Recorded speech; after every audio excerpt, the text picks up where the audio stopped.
Hi, friends. I love this episode. We are talking to Molly Patrick of Clean Food Dirty Girl. You probably know her from her funny potty mouth and her delicious meal plans, but you might not know a ton about her life philosophies like allowing and letting and don't squeeze the effing cat. I'll let her explain that one. Find out how she modified her desk to help her age well, and it's not the usual standing desk situation. You're going to find this really useful, so stay tuned. This episode is sponsored by Grand Teton Ancient Grains. You know how I love a good bowl that has legumes, whole grains, green leafy vegetables, and other veggies. But lately, the only grains I eat are from Grand Teton Ancient Grains. They're not only incredibly delicious, but I feel good knowing that my grains are grown in healthy soil, so they're packed with nutrients. They're organic, so they're not sprayed with herbicides and pesticides, and glyphosate never touches them. As a matter of fact, they're tested for glyphosate. Upgrade your pantry with thoughtfully grown food at ancientgrains.com. Free shipping when you fill a box. You can find that information in the show notes. And if you're looking for recipes that are plant-based, oil-free, and delicious, head over to wellelephant.com after the show to download my free cookbook. You can check out my online class, Ace Plant-Based Eating, while you're there, if you're really serious about reversing disease like I did. This class won't be around for much longer, so be sure and check it out. Okay, now here's Molly Patrick. I'm Lauren Bernick, helping you make the rest of your life the best of your life. Welcome to Age Like a Badass Mother. Ex-boozer, ex-smoker, potty-mouthed Molly Patrick loves to help people eat more plants while embracing human imperfection. Amen, sister. She is the CEO and co-founder of Clean Food Dirty Girl and a certified life coach. You can connect with Molly and her team through cleanfooddirtygirl.com, where you'll find her podcast, her blog, Saturday Love Letters from Molly, her non-judgy Facebook group, and her Drop It Weight Loss Club. Please welcome Molly Patrick. Hi, Thank you for Molly. that introduction. Yes, Lauren, thank you. It's all true. What you All said true. is all true. So, well, we're going to get to all the good stuff in a second, but I think I'd be remiss if I didn't start with your just not non-conventional childhood, right? I mean, that's, I think, what makes you so spectacular.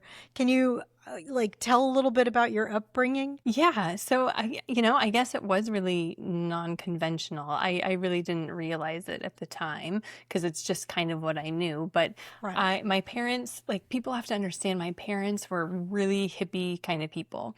And during the mid to late 70s, they really dropped out of the conventional kind of life that was happening for people their age at that time. And they both, I mean, before they met, they both wanted things that were very different from what their parents wanted from them or what society was, grooming them to be. And my mom had 3 kids, and she said, and she was on a literally white picket fence, and she was a stay-at-home mom. And she was like, if I don't change something, I'm going to die. Like, I can't, I need to be in the mountains. I need to be free. And so she moved to the mountains of Colorado with her 3 kids. And then my dad, who was drafted in the Vietnam War. And when he returned from the war, my grandpa wanted to give him the family business. And it was like a title company. And my dad was like, I can't. I need to be in the mountains. I need to be free. So he moved to Colorado, and they just by chance met because my dad was looking to rent an apartment in the same building where my mom was, and he knocked on the wrong door. And my mom was just getting out of the shower. She put a towel around her. She put a towel in her hair, and she opened the door. And when she opened the door, they just stared at each other, and they just didn't say anything. And they were like, hello. And my mom said, do you want to come in? And he's like, yeah. And she's like, do you want a cup of coffee? And he was like, yeah. My dad didn't even drink coffee. But he went in, and they sat down, and they just sort of stared at each other, drinking their coffee, and just this magic was happening. And she's in a around them. towel with a towel on her head. Oh my God, I don't believe this. So it's quite the love story. They fell madly in love. He moved in very quickly after that. He was the dad to my 3 siblings that were around before I was. and they're still together, and they're still in love, and they're still so sweet together. And so it's a great love story. But from there, Yeah. they hitchhiked around. They like With all their kids? with all the kids, and then they Oh had my God. friends who had kids, and so it was like a big kind of hippie kind of thing going on. They spent some time in Mexico. They traveled around the Southwest, and then they finally landed in this little obscure town in southwestern New Mexico called Silver City. And they kind of laid down their roots. They bought 5 acres of land, and they proceeded to build their house, the two of them, like really building their house from scratch. And they learned this method for house building called using adobe bricks. And so you make the adobe bricks with mud and straw, and it's a really great way to insulate a house. And to the house is made out of adobe bricks. It's like old. People have been doing this for like centuries. And so they built that. They built the house. While they were building that house, they pitched a teepee. They had friends to help them pitch a teepee. They built an outhouse, just like an outside toilet. And we were kind of living on the land while they were building their dream house, and having it be really unconventional. Like the houses eventually that were done were like three or 4 different structures, all not connected, because my mom and dad wanted us to be outside as much as possible and be able to look up at the stars at night. So if after dinner we have to walk outside from the kitchen to the bedroom, we have an opportunity to look up and to look at the stars. The rooms weren't connected? No, they You were had to all go like these separate little. Oh my God. And so my mom had a garden. My dad built an outside kitchen, or they both did, because they were both really involved in the process. But they built an outside kitchen that she could cook in. She grew all of her own veggies, grew up vegetarian, of course. And I grew up really close to the land, really close to my food, and learning how to cook. And, we didn't have screens. We didn't have a telephone. We eventually got electricity. We eventually got indoor plumbing, but they didn't put an indoor toilet until 1997, when I was 17 and I moved away. So it was very different, and it was it was lovely. I can look up at the sky, any night, and I know the constellations, and I know the different stars, and I know the planets. And I'm still very connected to, food and to the earth. And so it was a special way to grow up, and by really special people who were very much in love, which was really different from a lot of my friends whose parents were, did not like each other and were going through divorces. It was a very loving upbringing in all the ways. Wow, that is so cool. And I remember hearing you, I think it was on Rip Esselstyn's podcast, about that I think this was you, that you think that we live in too sterile of an environment now, and that's why we don't have enough of an immune system. Is that correct? I don't know if that were me. Maybe that wasn't you. I say a lot of stuff. It sounds right. It sounds maybe it's something I would say. But we do. I mean, really, compared to growing up, the funny thing is, I did not like to wear shoes. I was outside all the time. It was I was really, New Mexico, the place where I lived, had 4 very distinct seasons, at least at that time with climate. I'm not so sure anymore. Yeah. But it was, I was with the environment. I was outside. It wasn't sterile, so to speak, but I never remember being sick growing up. I never remember There you go. I never remember my mom and dad having colds or having sick days. I mean, that just really, maybe once in a while, but it was not a normal thing. And I had friends who had a very quote unquote normal house, normal parents. And I had this one friend, anytime she would get a cold, or anytime her mom would hear her cough, it was to the doctor, she got antibiotics. And she was always on antibiotics. And she grew up with, her immune system is horrible, and she's always dealt with being sick on and off. And that was something, my mom was very big on letting the body heal itself. I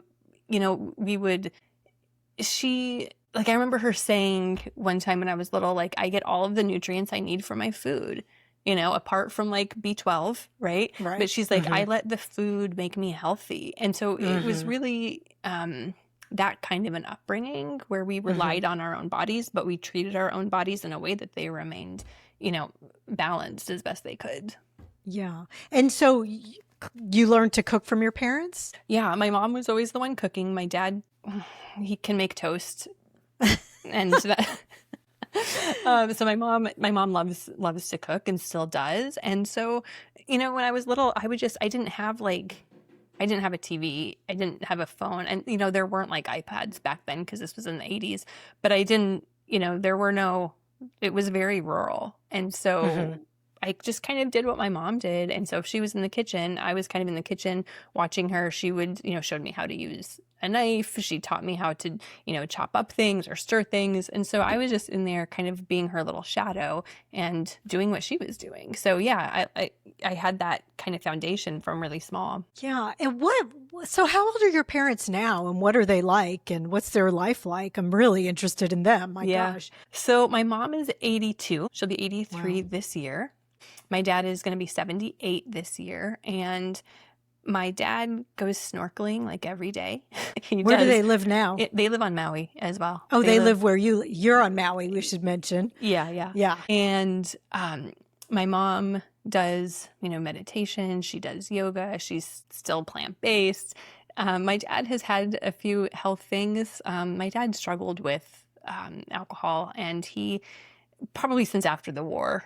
Yeah. And he Sure. kind of managed that for many years, but he actually quit drinking when he was 71. He quit. And Hmm. so for anybody out there that's like, it's too late for me to make big changes, it is not. It is never too late to make big life changes. So since he's quit drinking, his life has become lighter, I would say. Mm. I mean, he was always he's even when he was drinking, he's a very sweet, like tender man. He's a very sensitive guy. He's kind of shy and quiet. But he's doing well. He snorkels. He loves going into the ocean. He loves swimming. He loves taking walks on the beaches.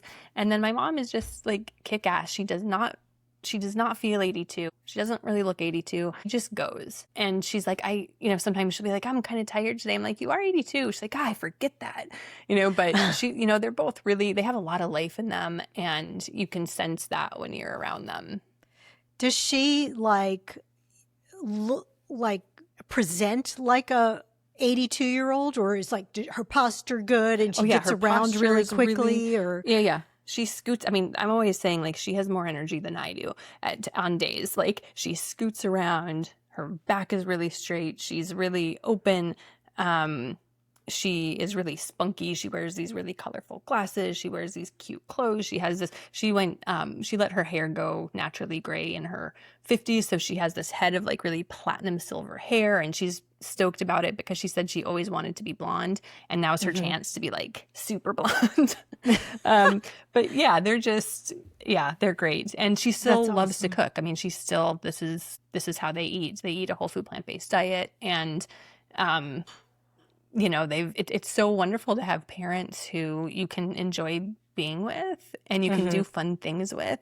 Like we just went on this boat tour. It was like a celestial stargazing, tour at night. Your And parents so love the sky. they love the sky.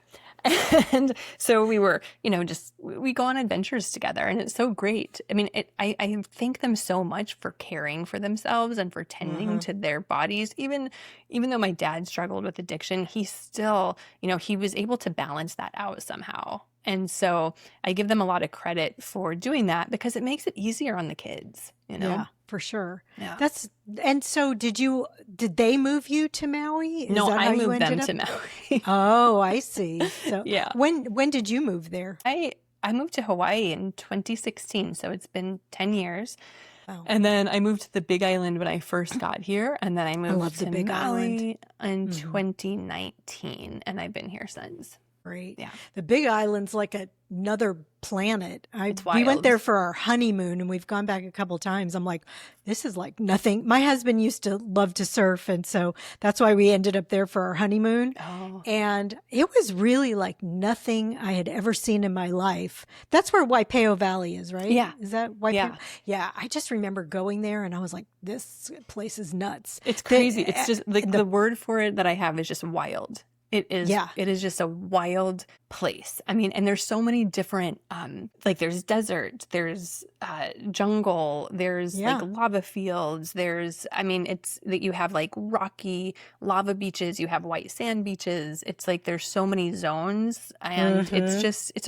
it's a really cool place. It is a And really cool Maui is really place. special too. I lived in the really rainy part of the Big Island, and Mm. I was Kona? just Is that really, Kona, right? yeah, no, Kona is like Kona's Kona's the the west side, the really sunny oh, side, and Hilo is Hilo the is the, okay, that's yeah, right. yeah, is the east side. And I had a couple of friends who lived on Maui, and when I came here to visit, I was like, wow, this just feels really good. So I made that move, but I Yeah. do go over to the Big Island pretty often because I still have friends there. That's incredible.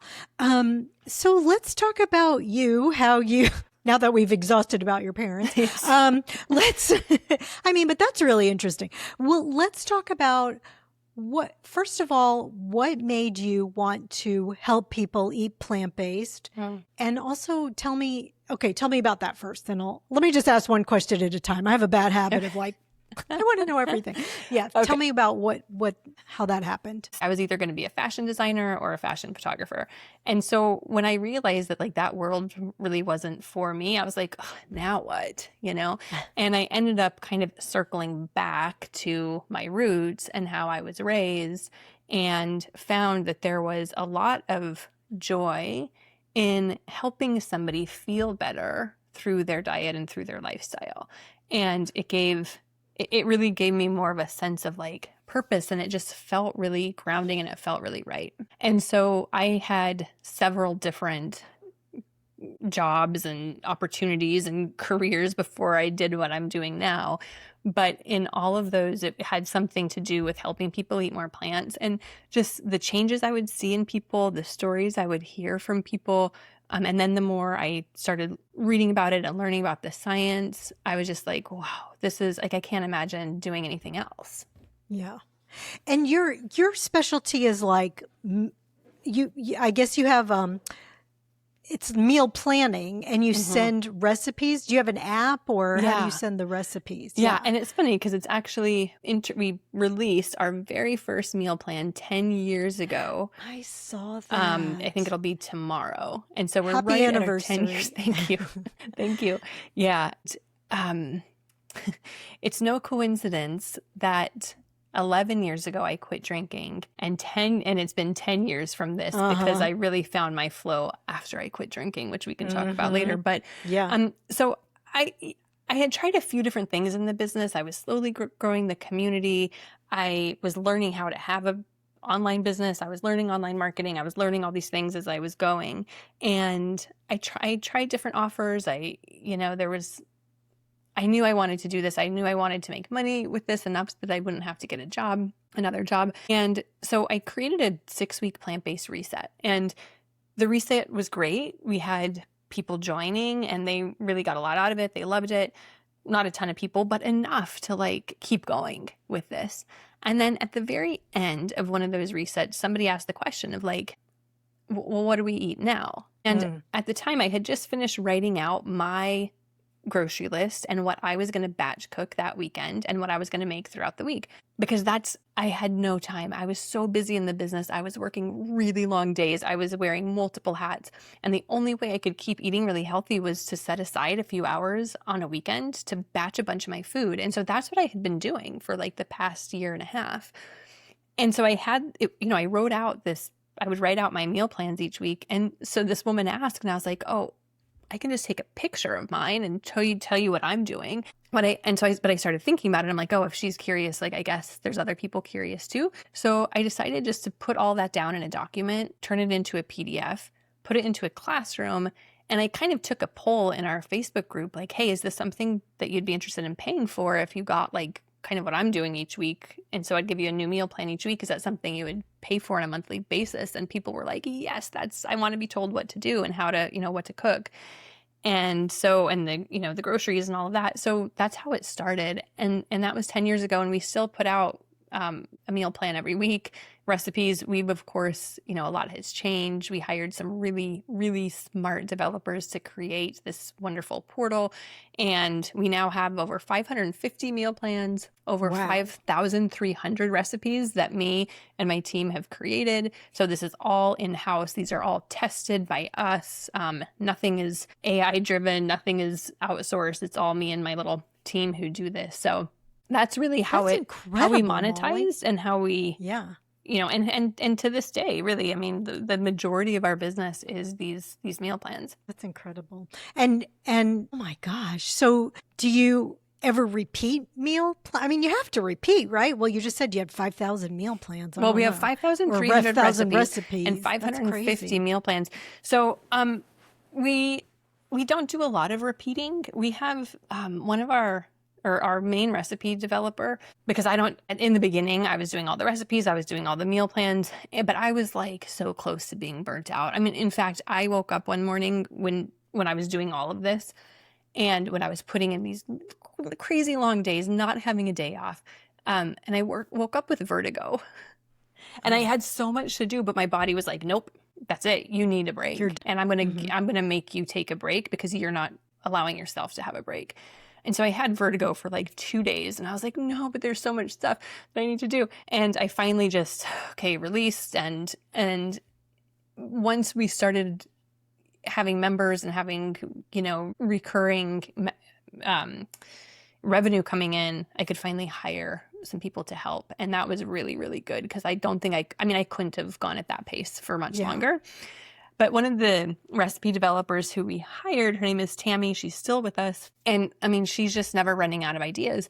And our community as well always has ideas for us, and like, hey, let's do this. Let's do this. So we have we have a lot of plans from like Southeast Asia, but like right now she's working on a really specific plan for like Korean food. We have a lot of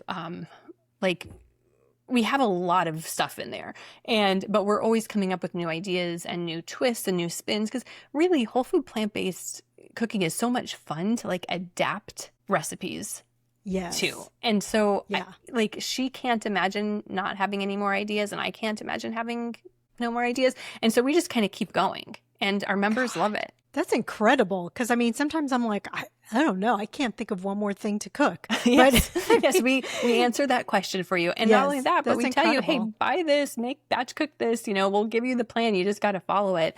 Yeah. And for people, it's really helpful. It still requires some time to be in the kitchen, of course, but you can't really, the way that I think about it is like you have to make your own convenience foods when you eat this way, because you can't buy convenience foods that are whole food plant-based. I mean, there's a couple of companies doing some things with packaged food, but it's not likely that you do that for every meal. So you just kind of empower yourself to make your own convenience foods, so it's easy for you during the week. Yeah. But by convenience food, what do you mean? I mean, like you're making rice, you're making a soup, you're making a sauce, and you're making this food so that when you're ready to eat, you just pull it out of your fridge, assemble it, heat it up, and it's done. Okay, got it. So it's you're saying convenient. you batch cook it, and then it's there. And I didn't know if you meant like, I don't know. Literally Pop-Tarts are we making? No, I wasn't thinking that. I don't know what I was thinking. Okay, so tell me some of the incredible health transformations you've seen. Yeah, there's been a lot of them.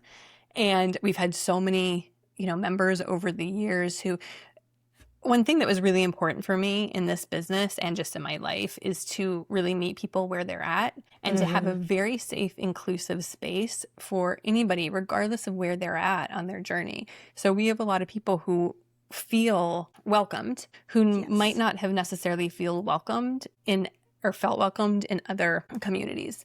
Because you don't expect them to be perfect. No, right? And even if they're, just wherever you are. In an ideal world, I would love everybody to be plant-based, but it's not realistic. And I think that you're going to help more people by meeting them where they're at. And hey, if you want to be plant-based or whole food plant-based, and you want to like eat cheese once in a while, okay. Right. Great. And exactly. So So we have a lot of people coming to us, and most of our members, most of the people who do this are like in their late 40s, early 50s. And they're like, hey, my doctor told me that this is going on. I did some research. I found you. Like, I'm ready to make this change. Because there's a lot of people who don't really want to make a change unless they're kind of cornered and they're kind of backed into the wall. And so we have a lot of people coming to us with health issues, and through changing how they eat and changing their lifestyle, they are really able to overcome. So we have a whole section on our website about health makeovers, but we have a lot of people who are no longer type 2 diabetic or pre-diabetic. That's a huge thing. We have a lot of people who used to be obese and who no longer are. We have people who had a lot of heart problems and no longer do.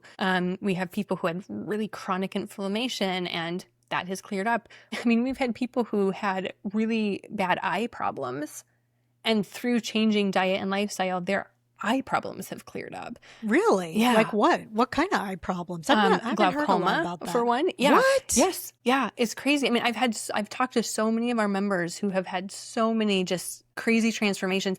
People with mental health. I mean, people who were like really depressed and really, having this, really struggling with their mental health. They change how they eat. They change their microbiome. They change, how they're living their life, how they're moving. And all of a sudden, it's like, I feel lighter. I feel better. So we've had... I think that's incredible. I love the thread between your microbiome and your brain and how you feel. And it is wild. I had somebody on the podcast tell me, I don't know, you might know this, but I didn't know that when you're in, I guess it's when you're in utero, you're like, when you're forming, the brain and the gut are like, what did she say? It's the same cells. They're like attached, and then they spread like longer. So one becomes your brain and one becomes your gut. And I'm like, well, that makes sense. Yeah. Doesn't it? I love that. Isn't that wild? Yeah. And that's why, because I've heard of the gut referred to as the second brain, so that would make sense that it started then. Yeah, I love that. Yeah. I mean, the science and all of that behind all of this, and why this way of eating is so powerful and so effective. It's really fascinating. I love diving into the science, because it really it reinforces a lot of what I'm already doing, and it always makes me really inspired just to keep going and to keep helping people. And I think what I love about you is that, first of all, I think you're such a great writer. And I know that you connect with people like through your newsletter and your blogs and so forth. And when I was looking on your website, I was reading some of your stuff, and I was like, God, this is just so true. And it's so me. I even, I recognize myself. Like you said in one of your posts, something about like, well, instead of dealing with my feelings and making dinner, I just watched Superbad and ate a bowl of sweet and salty popcorn. I'm like, oh my God, that's 100% me. What do you put in your popcorn? How do you make your popcorn? Okay, well, that particular day, it was just like a package of, I think, Boom Pop or something. I didn't even make it. I just went to the store. Oh, you just put it in the microwave? No, it was just like a packet, like a oh, like you bought it, like packaged. I bought it. Okay, yeah. I don't do that very often, but I know what post you're talking about, and I know I remember exactly what was happening then. But when I make popcorn at home, I put it in an air popper, and then I have a bottle of not coconut aminos, but regular aminos. Oh, Bragg liquid aminos. And I have the spray bottle. And I spray the popcorn, and then I put nutritional yeast on it, and then I just mix it around, and I love that. It's really I've made it that way. That is so good. And I also when I make it that way, I put garlic salt or garlic powder on it too. That's a good one. That's also really good. Yeah. But sometimes I have the air popper, and I love sweet and salty also. So I make that. And then if I am really feeling bad, I do like some maple syrup and then just like some regular salt on it. And which I don't I try not to eat too often, but sometimes it is called for, and that's the spot. It really hits the damn spot. Yeah. And then there was another thing that I loved. Don't squeeze the fucking cat. Oh, yeah. Can you talk about that? Because I was like, that's so damn true. Do you remember that? I do. Yes, I do. Yeah. And it's a mantra that I have, I use in my day-to-day life, and that has helped me through things. so the first thing you mentioned, that like, yeah, watching a movie and eating popcorn, like Yes. nobody's trying to be perfect here. We are all these Be- messy humans that Yes. we need some nice distraction and some comfort sometimes. Yes. I'm all for feeling my feelings. I get that. I've done a lot of that work, Yes. but there's some days that it's like, fuck it. I Yeah. am going to watch a really cheesy bad movie, and I'm going to eat my feelings, and that's Yes. okay, because that's what we do sometimes. 100%. I always think, like, if that's the worst thing I did today, like, I'm good. Wasn't shooting heroin. Yeah, just eating some damn popcorn. Exactly. So I'm all for like embracing imperfection, embracing the 100%. messiness, and just like dropping the whole idea of this, this idea of perfect, or, well, this person, because people have this idea, well, this person who they don't even know, who's on social media, wouldn't be doing this. You don't know what those people, nobody is perfect. Even like all the social media people, they're not perfect either. They have Oh my their God, days. No. Yeah, so that's a huge problem that we have, is that looking at other people and trying to, emulate them when you don't really know what they're like. And we are messy humans. Okay, so tell us about Don't Squeeze the Fucking Cat. Yeah, so it's a bit of an analogy, and there was so what happened, how I came up with this is that my niece Eleanor, when she was little, she was like maybe 4 or 5, she came to visit, and whenever she would visit, I had this adorable cat named Panda, and she just loved Panda so much, and she always would like try to run after Panda, and then when she got him, she would just squeeze him, and he would be so pissed off. He'd be like, he would like kind of scratch her and like kind of bite her, like, no, I don't want that. And every time she came over, that's how she would approach it. And so one day I was like, look, Ellie, like Panda's a really sweet cat. He doesn't mind being pet. He doesn't even mind going on your lap, but you can't squeeze him. You have to be patient. You have to be chill, just chill, be cool. I was like, so what we're going to do, I said, sit on my couch, and I'm going to put Panda on the couch, and then you're just going to sit with your hands open without grabbing him and without squeezing him. And she was like, she wanted to squeeze him so bad. Yeah, and I get that. He was on the couch, and he like kind of smelled her and like got up to her, and eventually he went on her lap, and she was like, oh my God. I said, now just really gently pet him. And she was like, okay. So she was petting him, and she was so happy. And it made me think, how many times in our lives do we like squeeze the cat and then wonder why we're not getting the results that we want? 100%. Because we hold it so close and we put so much into it, and it's like we're not giving it any space to breathe. And you can think about this with like anything, whether that's like a relationship you're trying to mend, or weight you're trying to release, or a habit you're trying to undo. It's like we're so neurotic about getting it right that we hold on so tight that it ends up working against us. And so it's just a reminder to just let go, create some space, get some space between whatever it is that you're working on, whatever it is you're trying to accomplish, breathe a little bit, create that space around you, and then look at it. Because otherwise we are so in it, we can't see the forest through the trees, and we're not going to get anywhere. So it's a reminder to like, stop squeezing the fucking cat. Like, let the cat breathe. Whatever it is, let it breathe, and it'll work out. Like, it will. Yeah. But you got to approach it in a way where it's like not as neurotic. You got to be cool. You got to be chill. Be cool. Allow a way to come. Allow yourself to go through the process and to not rush it. And I see this a lot with my weight loss clients. It's like people want to be a certain weight like yesterday. And the more they rush it, it ends up backfiring, and they end up throwing their hands and being like, screw it. If it's not already done, it's not going to happen. And it leads to that like perfectionism thinking, that all or nothing. And so by being rushed, by squeezing the cat, you're not allowing yourself to be a human and to reach your goals like naturally in a way that feels good. Mm-hmm. I mean, it makes so much sense. And I have to say, I'm embarrassed. Like, even as a few years ago, I was trying to do that to my mother's cat. Okay. Like, I knew better, but I was like, I want this freaking cat in my lap so bad. Yeah. I mean, honestly, so I knew better. But, you could see that all the time. Like, in relationships when somebody's clinging on and trying to, make it work. And instead of just having that release and like, okay, whatever happens, I'm just going to be the best that I can be in this relationship and, not try to, it's always like when you try to grab onto something, like if you try to grab a person, they're going to back away. That's just an immediate It's an instinct, energy, right? It's an energy reaction.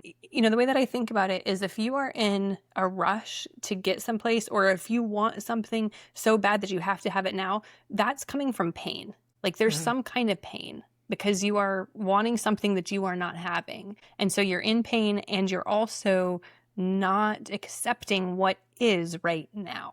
And that creates a lot of suffering. And we have enough pain being human in this world that we don't need to add suffering on top of that. And so if we can pinpoint, okay, where's the pain? What's motivating me to do this then? You can get curious about it. You don't have to beat yourself up for doing it.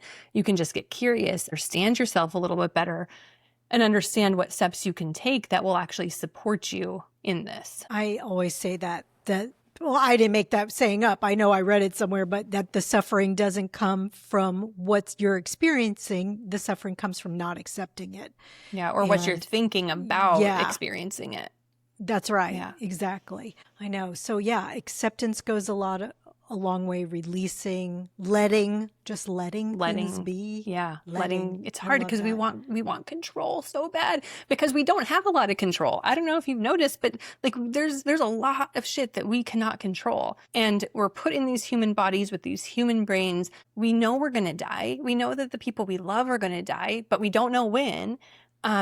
There's like, we don't have a manual for any of this. We weren't really we didn't sign a form saying we wanted to get into this world. We're here. I mean, maybe we did in a past representation of ourselves. Who knows? But we don't know what happens to us when we die. Like there's a lot there. And so there's a lot we cannot control. So it makes sense that we just want to control to have some kind of stability and some kind of safety. But like, that's all an illusion anyway.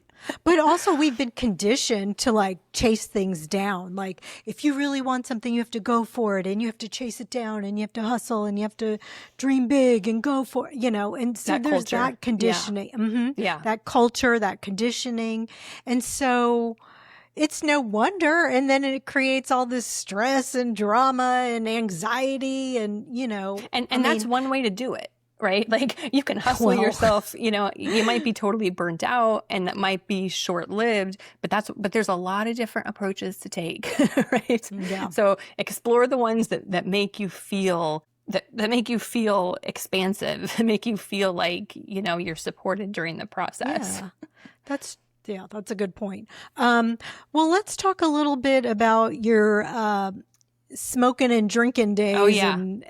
I loved it. I love smoking and I love drinking. You loved smoke? I used to smoke too. I loved it. Oh my God. What did you smoke? Well, I started with Camel Lights for a long time. I was a Camel Light girl. How old were you when you started smoking? The first time I had a cigarette, I was 15. I was 10 the first time I had one.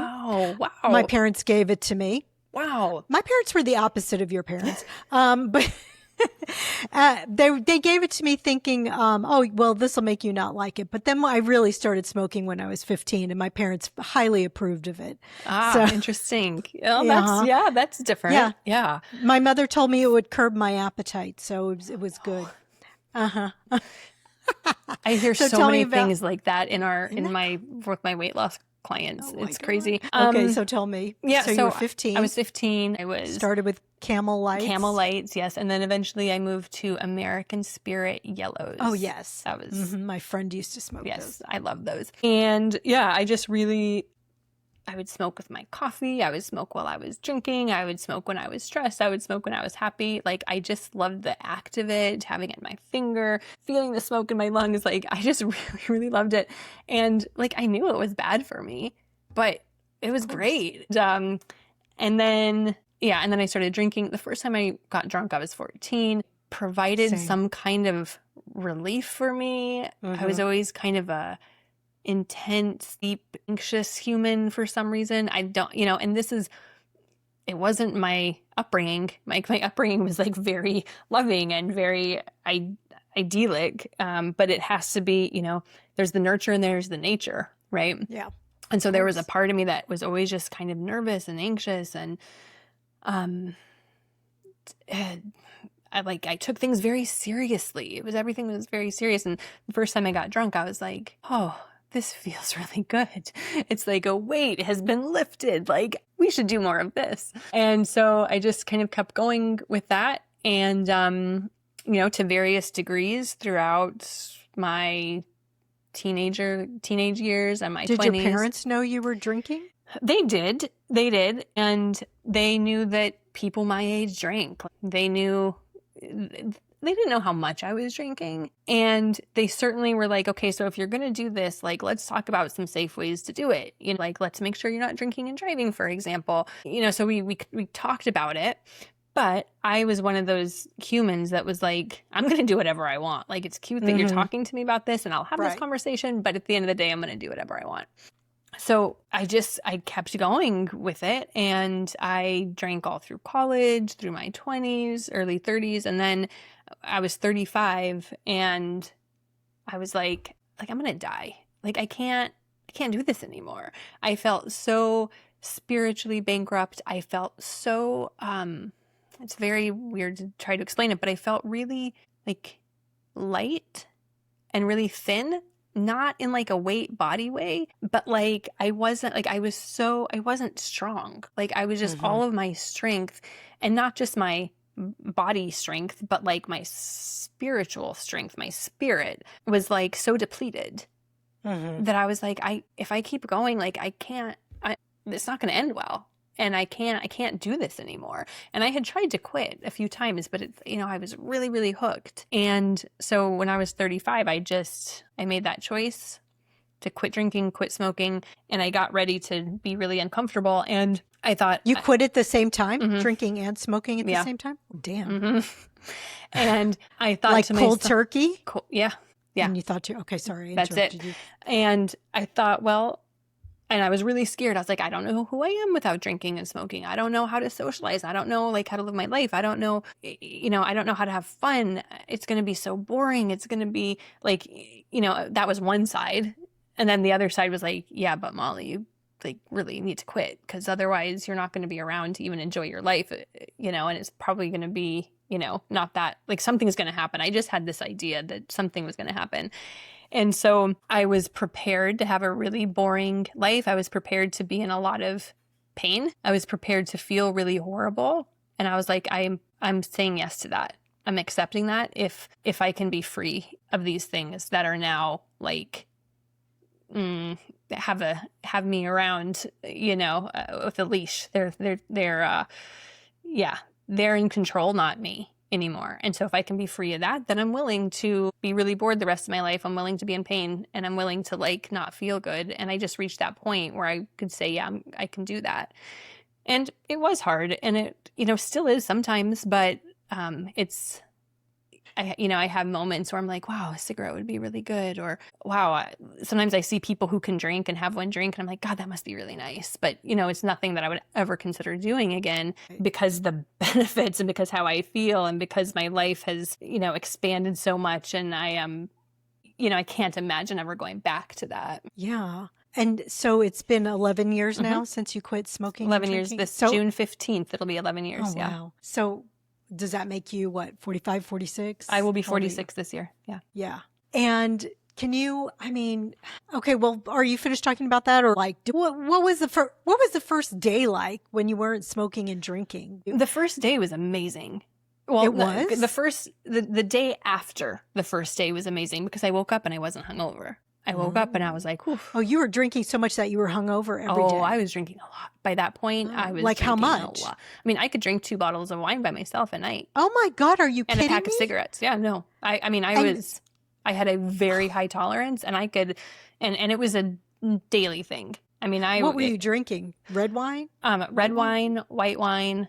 I would drink beer. I would drink gin and tonics. I would really drink anything, but but wine was really my favorite. And you were drinking 2 bottles Easily, by I could drink yourself? 2 bottles. Yeah, by myself. Well, I guess I'm lucky that I puke so easily, because Yes, you I are. cannot. I mean, I can. I'm the kind of person who can have 1 glass of wine Mhm. and be done. Yeah. But I throw up. Like, I can hardly ever even get drunk because I just puke before I get drunk. You are And blessed. so I wish I that I know. had that problem. Honestly, I think I am blessed because, yeah, I'm like, oh, can't enjoy it because I'm just gonna barf, Yes. or Yes.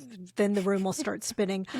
So really, would you say it was very difficult, or not that Oh, difficult it for was you to? excruciating. It was horrible. I felt great because I didn't feel physically sick. And Right. slowly I started to have more energy. Slowly I started feeling like human again. But the cravings and the amount of feelings that I was having that were bubbling up, that were starting to come up, that I would usually just drink to make go away, even if I was realizing I was doing that or not, it's like there wasn't that protection anymore. And it was Yeah. just like everything was coming up. So it was excruciating. It was horrible. It was That sounds really hard. yeah, I wouldn't wish it on anybody. I mean, but I would at the same time, because that's Yeah. that's what it took. It took me opening up, and I said from the time I was doing it, I have to embrace the suck. I have to embrace this, and I just have to feel this. And I can't try to escape this, because that's what I was doing for like practically my whole life. And so I have to be willing to do it differently, and to really experience what's coming up. And there was a lot of it. I had some really bad traumatic experiences in different occasions during my life. I had some stuff that really needed my attention and really needed processing that I wasn't allowing myself to do. So it was horrible. And I would say for the first 6 months, it was horrible, but also I was motivated to do it because it was that novelty of, it was a new thing for me. After the first 6 months, I was like, okay, now I'm just bored. And is this going to be my life? I can't imagine this is just my life now. After a year, I was finally able to go out with friends and be okay with that, and not, like, have a social life again.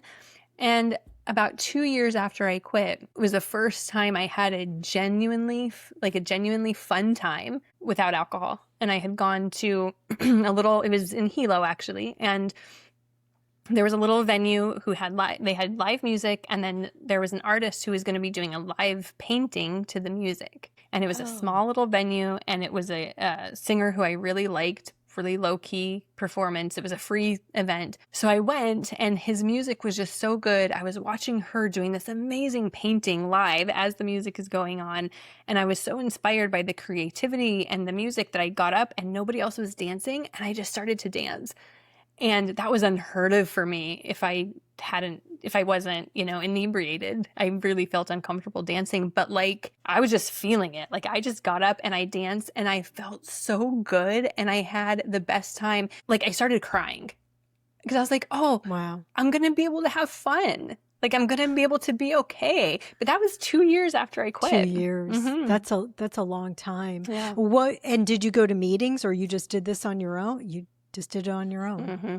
Wow. Yeah. What would you say to somebody who's kind of going through that right now, who probably realizes, oh, I need to stop these behaviors, but it's going to be so bad? Yeah.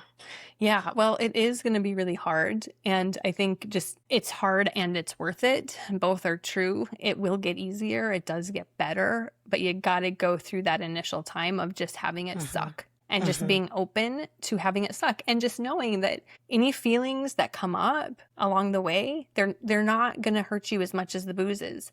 They're not going to hurt you as much as like the cigarettes are, or whatever it is that you're doing. They're not going to hurt you. They're to be experienced. They're to be felt. We're human. We all have the ability to have all kinds of different feelings. Some of them feel really good. Some of them don't. They're to be felt. So when you start feeling really scared or really bad cravings, just sit with it. Just open up to it. Just allow it to be there. And that kind of changes everything, because it doesn't feel good, but then you're not pushing against it and trying to make it go away. When you allow it, to be there without acting on it, you can then process whatever it is that's coming up. And so that's the work. And then just knowing that everybody has that in them, anybody can do this work. And eventually enough of that, like you'll have to do less of it. And eventually it'll get easier and eventually you'll feel better. And for me, I was very curious, like, because I knew I wasn't living to my potential. And I was very curious about where my life would take me or where I would direct my life if I was living at my potential. And so that is very exciting to open up to and to know that like there's a whole other amazing life waiting for you if you can get through this. And you can, look and what people happened. can. Yeah. Yeah. Look what happened to you. And, again, you just said the same things that we said before, allowing, letting, embracing the suck. It's all being human, being imperfect. It's all the same things. Exactly. I think those are really important, good life lessons. Yeah. So because it's Age Like a Badass Mother, we have to talk a little bit about aging. Like what do you love about being 45 years old? Well, I'm finding that I am embracing myself more and more, and just embracing what I look like, embracing the imperfections that I have. And, it's really easy to say like, oh yeah, we're all imperfect, embrace it. But then to say it's really easy. In theory, it's really easy. And then as you start to age, there's things that just start to look a little bit different and to be a little bit different. And then it's like you really get to put that to the test. Like, okay, I'm all about embracing imperfections. Can I embrace what's happening to me now? And as I'm getting older, I'm really enjoying being able to do that because it's like, well, this is new. Now I get to practice this. And so, for example, for a long time, I had bangs because I thought bangs made me look younger. And I really had this idea that if I grew out my bangs, I was just going to look a lot older. And I got to the point where I was really sick of having bangs because they were a lot of work. And I'm like, I'm growing out my bangs and I don't care. Like you're getting what you're getting, And the same thing, I listened to one of your podcasts about a recent one you did about Botox and about fillers and stuff like that. I did Botox 3 times. And it's about what I did probably. Every time I was like, it doesn't feel good to have this stuff going in me. I don't know what it's going to do. And also, it's not a magic pill. It's not a magic potion. It's not like I'm still me. Yeah, maybe I have a few less. I had them like under my eyes because always even when I was like 20, I have really like eyes that go out. Right? They're not like deep set. And so when I smile, I have really deep creases underneath my eyes. And it's not necessarily an age thing. It's like a placement of my eye thing. Right. And that's the thing that I always like, I'm cringy about when I see. And I'm really like to the point where I'm like, this is what I got. And I'm going to embrace it. And I'm not going to I'm just going to give myself love and just go at it from that approach. And so after the 3rd time with the Botox, I'm like, okay, I'm done. Yeah. And so I'm just finding that at this age, I'm really open to showing up how I am and loving it and not having that mental drama about any of it. It's not easy. I'll tell you, as it goes on, it's hard, but I am the same way. I'm like, I just want to, I'm just trying not to buy into it all, It's really difficult, but I'm really trying to hold on to it. So we'll see how it goes. What do you have any best advice for aging well? What's your best piece of advice for aging well? Eating a whole food plant-based diet is one of the best things because it's packed with all of the good stuff. And so, lifestyle stuff, making sure you drink plenty of water, getting sleep, moving your body, eating well. And then, sunscreen is a big one. Yeah, somebody who lives in Hawaii should know. Yes, exactly. Because you look like you take good care of your skin. Thank you. I have to put my cat outside because she's scratching on the door. So one moment. Go ahead. Okay. This is real life. This is real life. I made the decision in 2020, actually, so like 6 years ago, to put my desk on the floor. And so I had this wonderful desk that one of my friends made, and I got my power saw out and I chopped off the legs. And so now I sit on the floor every day. because I want my hips to stay open. I want to stay Oh, flexible. I want wow. to sit upright. I want to have good posture. And I want this built into my daily life. And I'm on my computer a lot. I work a lot at my desk. And so because I've modified my desk and I now sit on the floor, it's like I'm doing all of this stuff while I'm working. So it's incorporated into my day. So I do things as much as I can, and I think about the preventative stuff. Like, what can I do now that's going to help me in 20, 30 years? Yes. And so I think about my daily choices and the things that I do on a daily basis, because those are the things that are going to matter most because you're doing the most of them. And so where in my life can I tweak things? Can I make things a little bit different that's going to benefit me when I'm 80 years old? So I spend time thinking about that. And so really focusing on the prevention. So I sit on my desk, my hips are really open, and my posture is good, and that's something that I'm going to do. I'll continue to do that. I go to. What are you sitting on? What do you sit on? I'll show you.